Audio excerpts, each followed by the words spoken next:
মুক্তিযুদ্ধের রণাঙ্গনে মৃত্যুর মিছিলে দাঁড়িয়ে রক্ত দিয়ে লেখা স্বাধীন সার্বভৌম স্বাধীন দেশ প্রিয় বাংলাদেশ, এই দেশের ইঞ্চি ইঞ্চি মাটি নিয়ে ষড়যন্ত্র করলে আমরা যেমন বরদাস্ত করব না। ইসলাম হলো হুসাইনি চেতনার নাম। এই হুসাইন ইসলামকে যারা দফন করতে চায় আমরা তাদেরকে বরদাস্ত করব না। ঠিক কিনা বলো?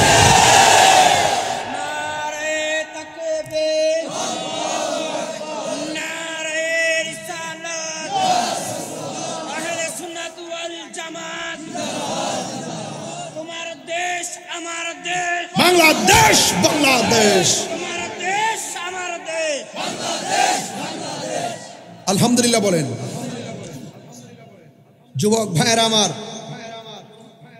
এই বক্তব্য আজ দেই না, এই বক্তব্য একদিন দিব সোহরাওয়ার্দী উদ্যানে।